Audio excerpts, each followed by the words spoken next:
Hello दोस्तों, मैं रवीश कुमार। आप जानते हैं कि इस देश में जो मुद्दे सचमुच आपके जीवन से जुड़े होते हैं उन पर चर्चा करना अब फैशन नहीं रह गया है।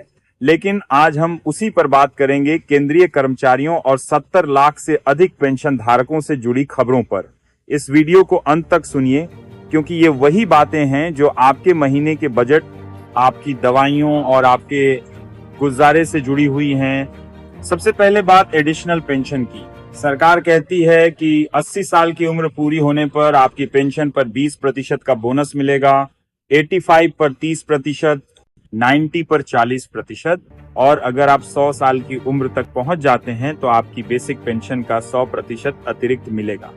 सुनने में यह राहत जैसा लगता है, लेकिन सवाल वही है कि यह राहत कब मिलेगी। कोर्ट कहता है जैसे ही आप 79 पूरे कर 80 में प्रवेश करते हैं उसी समय से मिलना चाहिए। पर सरकार का नियम कहता है कि पूरा 80 पूरा कीजिए तभी लाभ मिलेगा। यानी आपकी उम्र को भी सरकार कैलेंडर से नाप रही है। और ये सब आपको जानना इसलिए जरूरी है क्योंकि जब आप 79 साल पार कर चुके होते हैं तो हर महीने, हर दिन, हर घंटे की अहमियत और बढ़ जाती है। अब आते हैं महंगाई भत्ते पर। जुलाई 2025 से 3% बढ़ोतरी की घोषणा लगभग तय है। फिलहाल ये 55% है और अक्टूबर से ये 58% हो जाएगा। साथ ही जुलाई, अगस्त और सितंबर 3 महीनों का एरियर भी उसी समय मिलेगा। यानी अक्टूबर का महीना थोड़ा राहत लेकर आएगा, लेकिन ये राहत स्थायी नहीं है, ये अस्थायी है। महंगाई इतनी तेज है कि दवाइयों और राशन की थैली में ये बढ़ोतरी टिकती नहीं। और अब सबसे बड़ा सवाल, 8वां वेतन आयोग।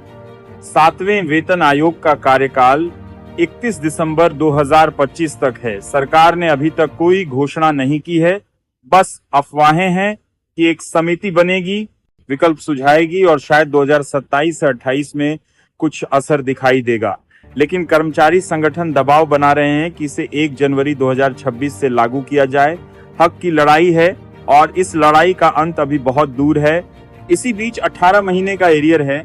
बार बार उठा हुआ मुद्दा, बार बार दिया गया अल्टीमेटम। अब संगठनों ने कहा है कि 30 अगस्त तक का समय है। अगर सरकार ने कुछ नहीं किया तो बड़ा आंदोलन होगा। पर पेंशनरों में सवाल उठ रहा है कि संगठन और आंदोलन पर बार बार तारीखें क्यों बढ़ाते रहते हैं। क्या आंदोलन सिर्फ बयानबाजी में रह जाएगा या सड़क पर भी उतरेगा? सरकार का तर्क है कि एरियर का बोझ हजारों करोड़ का है, लेकिन सवाल यह है कि अरबों रुपए विज्ञापन में खर्च किए जा सकते हैं, तो जिन लोगों ने पूरी जिंदगी इस देश की सेवा की, उन्हें उनका हक क्यों नहीं दिया जा सकता? याद रखिए, पेंशन कोई उपहार नहीं, ये हक है। ये वह हिस्सा है जो आपने अपनी नौकरी के दौरान अपनी पगार से और अपने काम से अर्जित किया है। 18 महीने का एरियर केवल पैसा नहीं बल्कि न्याय का सवाल है।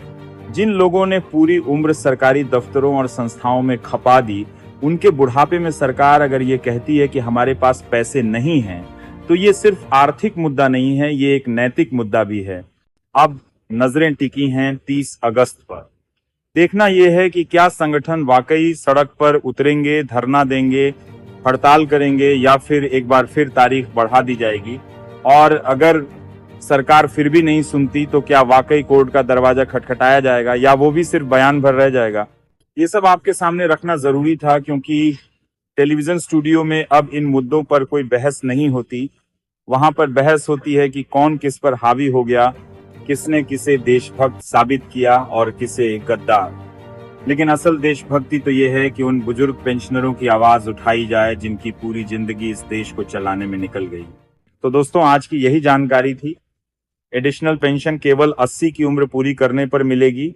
महंगाई भत्ता 55 से बढ़कर 58% होगा और 3 महीने का एरियर अक्टूबर में मिलेगा। 8वें वेतन आयोग को लेकर अभी इंतजार बाकी है और 18 महीने के एरियर पर सबकी निगाहें 30 अगस्त पर टिकी हैं। मिलते हैं अगली बार नई जानकारी के साथ। तब तक के लिए नमस्कार, जय हिंद।